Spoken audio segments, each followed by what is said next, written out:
Hey DCT fans, this is Daniel P. from DCT, and I know DCT has not released any new material in the longest time. Last year, with our last episode that we would ever do, we said that we were going to do some new stuff for the year 2012, and a lot of people have been wondering, when the new episode for the new year was going to appear. And people were asking, did the show ended? Did something happen? What was going on? And I just want to say, I apologize, and I'm sorry to all the fans out there who were waiting for a new episode, but the show abruptly ended kind of somewhere around February because no one responded back to one another, and we at DCT just didn't talk to everybody because we're too busy doing our other stuff in our lives. And so scheduling was the reason why the show ended, but it kind of happened unofficially because no one said anything. It just kind of happened like that. So once again, I apologize, and I'm sorry for all the people who were anxiously waiting for the new episode, and we were keeping those people on the fence, just making them worried. Sorry to keep you in waiting like that, but this is a little video that I just want to do because I know it's been a while for the fans out there. They haven't seen anything new from the show, but I just want to throw you a little bone right here, and I just want to say thank you for all the support and for all the love and enthusiasm that you guys have given for the show and are still keeping it going even today. When I started the show, I wasn't quite sure if it was going to catch on per se, but now that when I look at the views and all the response that I've gotten from people who have listened to the show, it really makes your work worthwhile. And I have to say that what the best thing about this whole experience is that you know that what you are doing is actually good because you actually have done good material for your show. And what's really great is that it's not that we're talking about something that is new and the new hot thing in popular culture. It's this thing that happened a decade ago, and there's still people who are still interested in it. And I would like to think it's not because of nostalgia that is making them watch our show, but it's because there's some really interesting, good material to find in a show like Digimon, and people are kind of like, well, it's been a long while since I've seen anything Digimon, and I want to see something that is going to get me excited again as a fan. And the one thing that I really, as a fan myself, I like to see work that is sophisticated, that really digs deep into history, into the who, what, when, why, and hows about the material. And I've been watching a lot of shows and a lot of videos over the years that cover that kind of stuff and go with that kind of style. And that was my aim for the show when it came to life. And yeah, so it's really nice to see that the radio's still going. The radio show is still going strong. And I just right now want to give a few special thanks to a few people who were a part of the show. Mainly Chris, my co-host for the show. When Chris came to me in the beginning, I wasn't quite sure if I wanted to do the show or not, because before Chris came up to me to ask me if I wanted to do the show, he didn't know about all the work. Well, actually, he did know about the work I did on my YouTube page, and I did a whole bunch of Digimon stuff on my YouTube page, and I did it for such a long time that after I was done with it, I kind of felt a little burned out by Digimon. I wasn't quite sure if I wanted to do more stuff related to Digimon, because I thought that I did everything that you could do with Digimon, but Chris said, oh no, I think you have some potential to actually do more stuff with Digimon. And so I kind of went with it, not so much as a fan who still wanted to do more stuff, but I thought that it would be a great opportunity to see how a radio show worked, because when I was done with the Digimon stuff at that time, I was thinking that maybe I should look into radio because a lot of people have been suggesting that I should do that. And Chris coming along and saying, hey, let's do this radio show, was, just the big golden ticket to that world. And so I said, okay, I'll do it.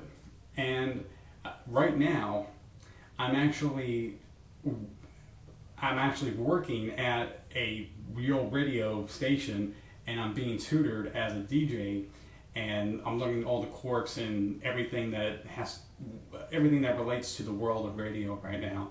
And so hopefully I'll have a career out of that, or something related to radio. But I just want to give thanks to Chris, who gave me the opportunity and who kind of pushed me in that direction, and now I'm actually pedaling down that road right now. And yeah, just gonna see where that leads. But thank you, Chris, because you're kind of the one who gave me the big thumbs up and the yes you can kind of speech. So yeah.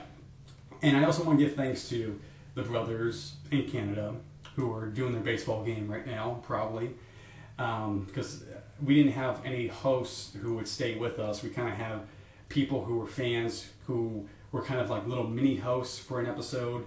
But then the brothers came along and said, hey, we'd like to be a part of this show. Can we do that? And we're like, yeah, sure, as long as you can carry a good conversation, because that's the thing that keeps the show together. And we just like to give thanks for them, even though we did have other people who came along, but they were the ones that kind of made the band complete as a four-piece.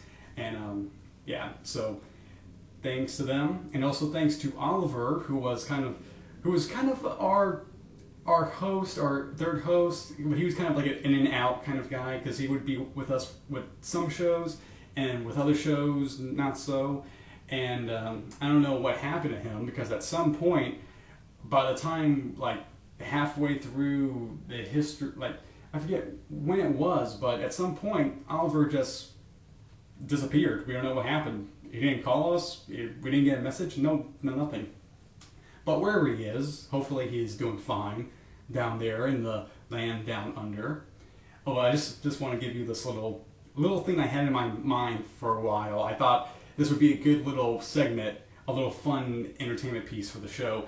I was actually thinking that, with Oliver gone, we would probably do like this little tribute for him, like do this little song because he was gone, and like, oh well, here's a farewell to our fellow comrade in arms who was a part of our team, but now he has sadly been misplaced and we have no idea where he is. So I had this idea that we should probably do a parody of A Land Down Under, and kind of rearrange it to where Oliver is the center of the song, and we would kind of have we would have fun with it, and we would kind of have like lines like come from a land down under where Digimon roam and you have to find shelter, and then with like the main chorus, the big part where they shout you better run, you better take cover. That would be that part would be, you better run, you better take cover from all the Digimon that are chasing you down there in the deserts with all the dingoes and wallabies and all that. We're not putting down Australia though, or Oliver, because they were great at what they did. Great, Oliver, well, he was great at, with the show, all that, yeah. But that would have been our little tribute to him if we continued on, but sadly, no, that wasn't the case. And I'd also like to give thanks to a number of people who also helped us. I can't think of their names right now, that's why I can't say anything. But thank you to all the people who called in. I think, what was the one guy's name? Edwin, I think. He was with us like later on in the show. He kind of talked to us from his house and all that.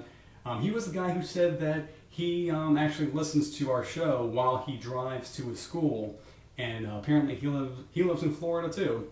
So hey, and also to Sam Gray, who was a very encyclopedia nut when it came to Digimon, and he's the guy who speaks about about season 2 and about things in a very sophisticated kind of way. Yeah, he's the guy who speaks fancy, let's say, and thanks to him and to a whole bunch of other people I can't think of right now, but also to the people who called in, because that was one thing when people called in. That was the thing I was always waiting for. Although sometimes I wouldn't notice that the call button was flashing. And I'm like, oh, someone's calling. I'm like, I can't notice it because I'm too busy with the show. I'd be like, oh yeah, look, we have a caller right now. Let's take the time now, prep ourselves up. We have a caller on the show. Let's see what they have to say. Yeah, it'd be really embarrassing if I had someone behind me who was like, you have a caller, Oh yeah, I do. But no, the call-ins, one of the best parts of the show. So yeah, and I think that's all I can say right now. I can't think of anything else. And also, I'm kind of on the timer now because I'm dressed up right now and I'm about to go out. So I don't want to speak too long, but I just want to give thanks, and I just want to give a little video, some new material for all the fans out there. DCT as a show has ended, but we at DCT are still giving you some Digimon material to sink your teeth into. So yeah. Also, before I go, I just want to throw in a couple of little ideas, and I just want to see what your response is to them. A while back, I was thinking, should we do a commentary on Digimon the movie? Me, Chris, and some other people. Would fans like to see us do a commentary on Digimon the movie? And I thought about it, but I didn't think it would work because we were so busy with the show and so many other ideas. But right now is a good opportunity to actually say that. Would you fans out there like to see me, Chris, and some other fans talk about Digimon the movie in the form of a commentary? I'd like to hear your thoughts on that. Yeah. And also, I would like to ask you fans out there, what were your favorite moments from the show? Your favorite episodes, your favorite highlights, your favorite hiccups, your moments that you liked but you hate, moments that you hate but you liked. I messed that up right there. Moments that you hated but people liked, and moments that people liked but you hated. Because I always love to hear people's feedback, because that just goes to show that our work was worthwhile. So yeah. Actually, let me add some more time before I leave. I would have to say that for me, my favorite moments were at the beginning of the show's history, when me and Chris, our internet connection was not that good, and so Chris had to kind of find some internet wherever he could with his laptop, and so I used to joke that he would have to climb trees and kind of stick out a little antenna, just so he can broadcast the show. I'm like, yeah, so here's Chris, and he's live from a top of the tree right now, and from that led to the watchtower, which would be the dark spirals from Digimon. That was the watchtower, and then it became the dark watchtower, and we used the Digimon, the Jimi Hendrix sample from All on the Watchtower, and one day that watchtower gimmick kind of dropped, and we forgot about it. And I'm like, hey, what happened? What happened to the watchtower gimmick? And Chris was like, I don't know. It was here one day and was gone next. No. I don't know. We completely left it behind and we forgot about it. And also, another favorite moment of mine would have to be this little moment. This is a sound clip that I saved, and I forgot what it was until I went back and looked at it. And apparently, this is some weird mispronunciation by Chris. He was saying a word, he didn't know how to say it right the first time, and I kind of jumped in and made it funny, because I'm like, oh, this is the perfect time for a punchline, and so this is it right here. That's right, you go farther. Yeah, I don't know what the word was he was trying to say, but I thought that's a perfect time for a punchline right there. So, yeah, thank you for tuning in, and hope you're happy that, yeah, DCT, yeah, the light is still on at the hotel of DCT, and yeah, so we might be doing more stuff. I might be doing more stuff. I don't know. I just wanted to let you guys know that, yeah, we're still alive here, and yeah, we still care about you. And so here's a little treat for you, the fans, and thank you for your support, and thank you for staying with us, and thank you for listening to the show. So thank you, and we'll see you later.